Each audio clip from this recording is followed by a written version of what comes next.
Hello and welcome on 360 Sport on Trust TV. I am Adeni Aji-Shafe. A lot of stories in the world of sport as we start with cricket.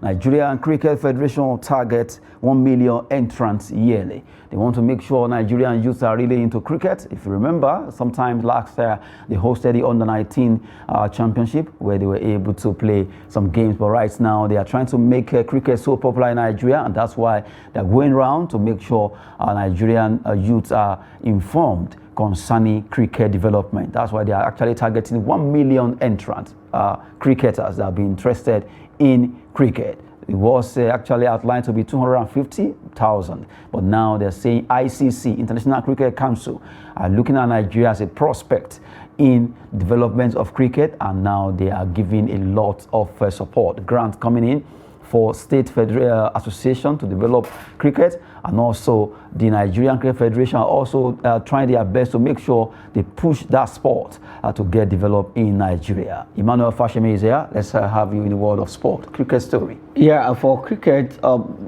sometimes ago I met with Hizoje and about this program, and they have a plan of moving around the 36 states, including the FCT. They started the program in Enugu, using Enugu for the south east zone, and they are going around some of the states in the southeast zone. Like what he said to me, they are going to take it gradually and then move to the north, and then I think FCT is going to be the last place where they are going to carry out this program. They want to popularize cricket. Our Nigerian captain, this year is going to be 15 years, Lukman Ridwan, was discovered from the street playing cricket. That's for the under-19. Oh, they are 19. So it's quite a young boy. It's from the FCT here. He was discovered on the street. So it's a good program. We want to really make, and if you look at our position in the world rankings, in the ICC ranking, I think we are one of the countries that has risen so very fast, getting to that 40th position in our own cadre, and it's a good one, and we're having this international recognition when it comes to cricket. So congratulations to Cricket Federation of Nigeria. They are actually doing very, very well. Let's not forget the Under-19 Cricket Championship we had here, although we couldn't win it, but we got that ticket that we want.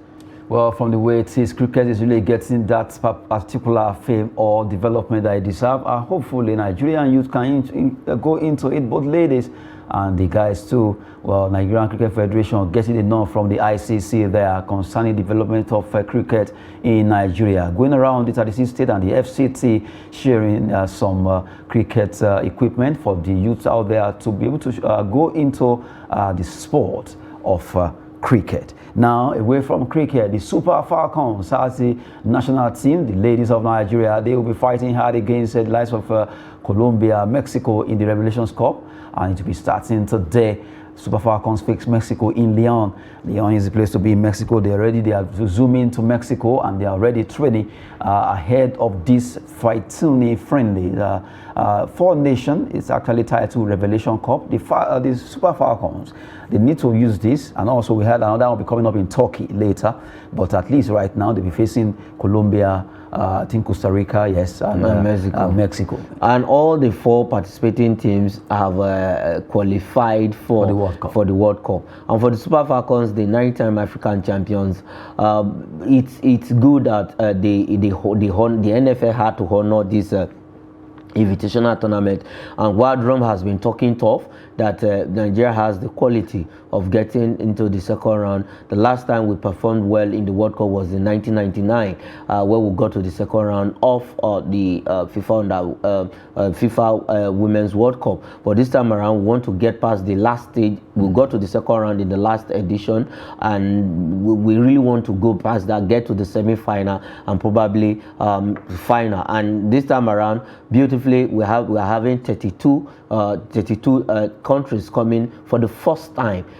They moved from 24 to 32 this time around, having that quite number of teams. And for the Super Falcons in this tournament is just to keep them in shape for the big one that is coming up in July. And I'm happy they also honor the invitation tournament that is coming up in Turkey, like you mentioned. So it's just to keep these girls in shape. We have the stars. We have what it takes to actually. We've done enough in the African scene.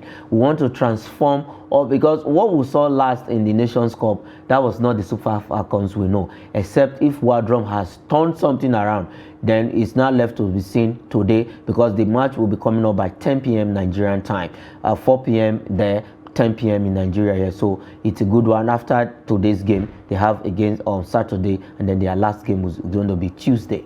Well, I've been giving you update concerning the Super Falcons. They'll be playing the Revelations Cup. That's a fourth nation tournament organized, and right now it's coming up in Mexico, precisely in Leon, where they will be fighting all the 4 teams, and hopefully Nigeria can at least use that to fine-tune that particular squad ahead of the one that will be coming up in Turkey before they finally zoom in to Australia, where Australia and New Zealand will be hosting the World Cup. 2 nations fighting for honors there. Super Falcons, they've been at each World Cup since 1999, and we just hope that this time around it will be a better performance from our national women's team there. Now let's talk about a big match also that will be coming up tonight. Arsenal will be playing against Manchester City, and this some people call it a decider.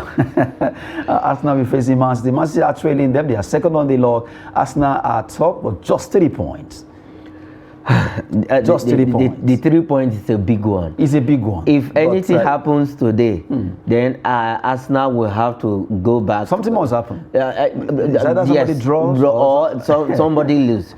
And he's looking, well, Arteta has been able to cage his master, because Arteta was under Pep Guardiola, and before about 4 meetings, Arteta having 2 wins, and then they had 1 win and then 1 draw, and I think he has been able to know. Are you sure it's not Guardiola trying to do senior for him? Like, let me just allow him to win.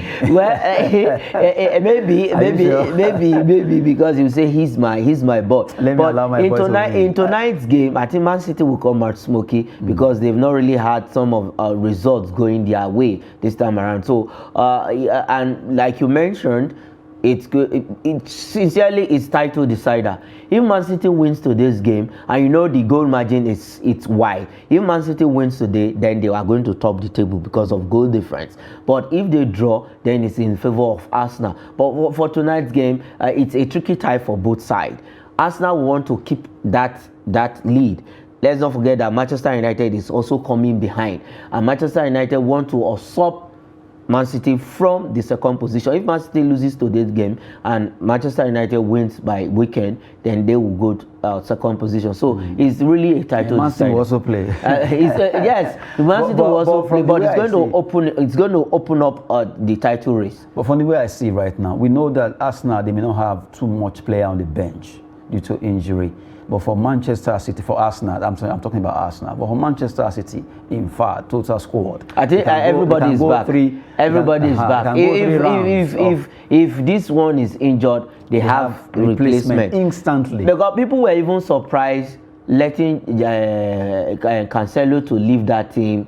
It was questionable, but it doesn't look like Cancelo even left the team. So they have a lot of replacement. But for Arsenal, they need to really bring out their 8th game against a wounded Man City who has not been having the kind of result they deserve. And the fact that they know that a win today for them will actually make them to meet up. So they want to come out smoky. Haaland will want to play, but let's not forget this fact that also in Man City they are having their own internal crisis, because other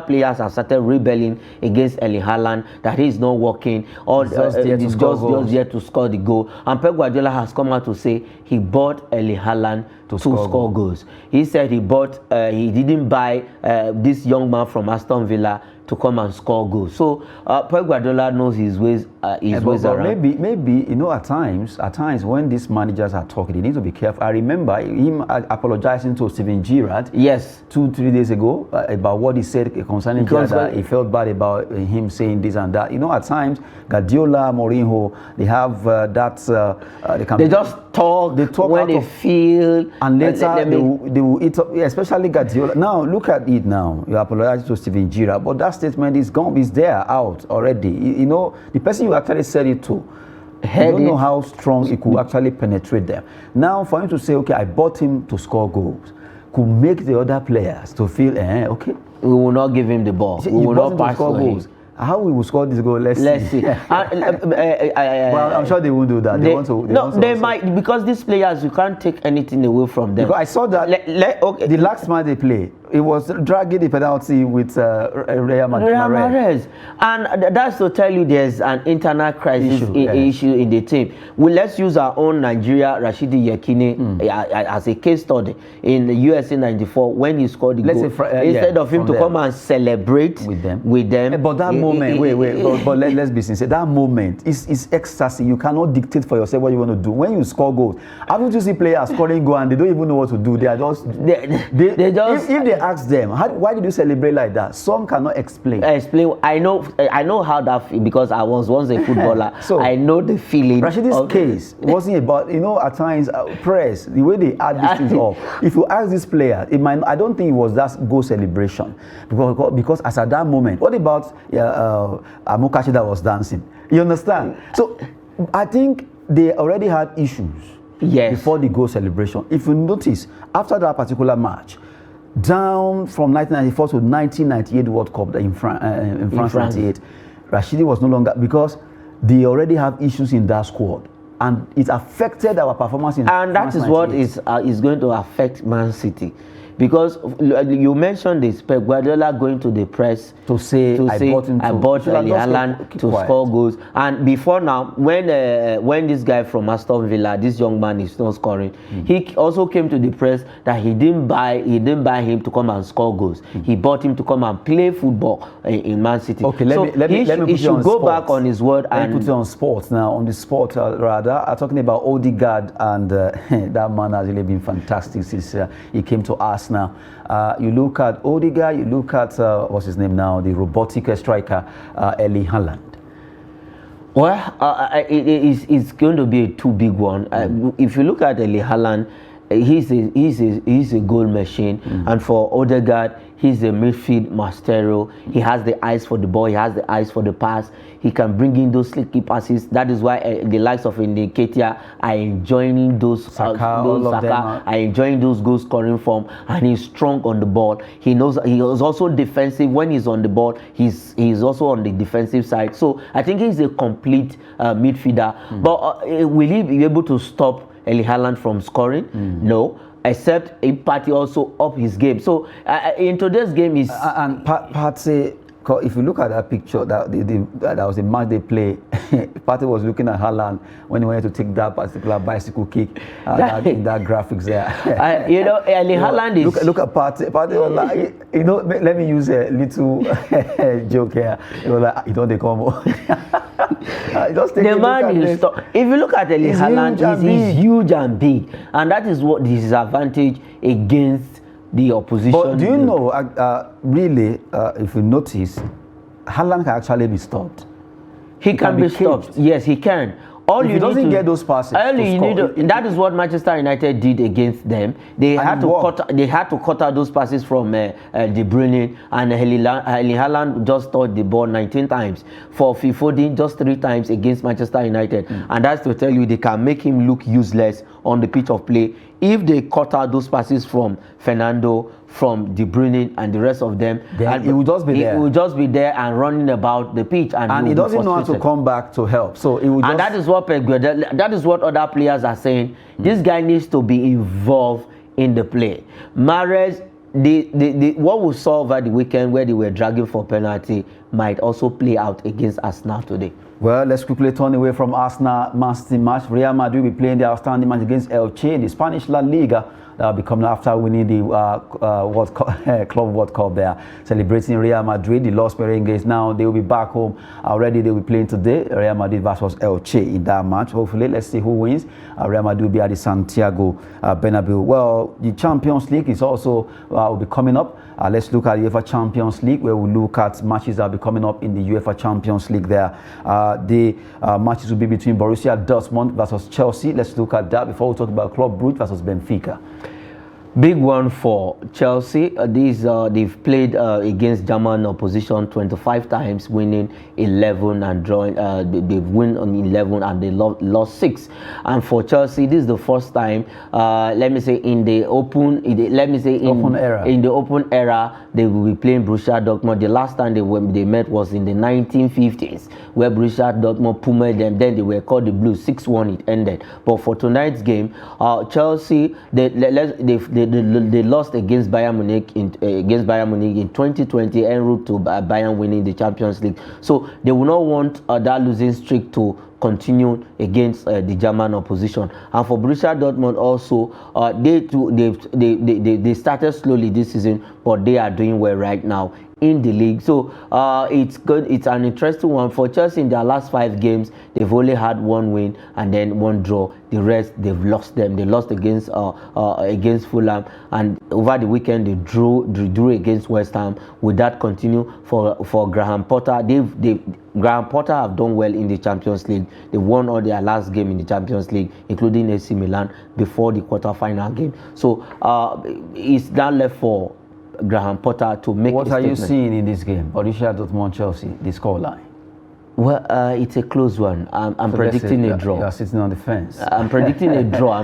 Well, Club Brugge now. Let's look at them against Benfica. That match also will be coming up. Although this one seems to be a kind of balanced game. A balanced game, because for Benfica they are a free scoring side. They've scored 107 goals in total just alone this season. And for Club Brugge themselves, they've gotten to the margin of more than 50 goals in a season. And in the group where they had the Atletico Madrid, they made a statement. They topped that group. They topped that group not just with points, but also with goals in that group. So they've played well. And against a free-scoring Benfica side, both of them they are going for a kill. But for Club Brugge, this season nobody gave them this chance to get to this stage. But now they are in the quarterfinal. And in the quarterfinal, you know, if you lose your first leg, second leg, you are out. There's no second chance for you to, okay, I'm going to have a second chance. No, but it's a balanced game like you mentioned. I think Club Brugge will beat Benfica. Let's see what happened over there in Belgium, as the Belgian team Club Brugge will be facing Benfica from Portugal,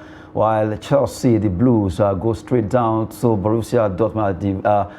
Talking about the Signal Iduna Park, that's the home of Borussia Dortmund. A big one there, UEFA Champions League. They will also be playing those games. And before we wrap it up, let's look at some transfer gossips. Manchester United right now are keen on striker Tammy Abraham from Italian side AS Roma. They want to get him. It formerly was well, maybe they want to get him an Osimhen.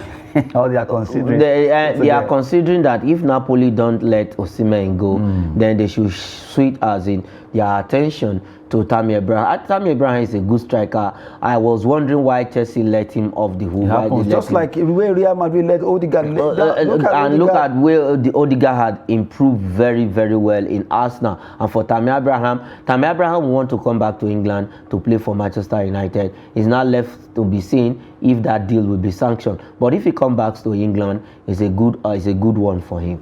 Well, let's see what will be happening concerning Tammy and also Manchester United. The other story says Chelsea to join the race for Jude Bellingham, a player that has been rated £100 million, even more. But right now it has been Liverpool, Real Madrid, all fighting, even Manchester United. But now Chelsea, and if they throw their heart into this race, they have the cash. I think Chelsea have the cash to spend for Jude Bellingham.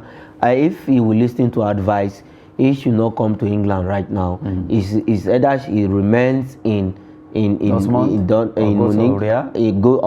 yes, exactly, or go to Real Madrid, where he knows in the next 3 seasons, out of the 3 seasons, he's sure to win the Champions League, because that team is built to win the Champions League. And if you want to rub shoulders with the big boys in Europe, go to Real.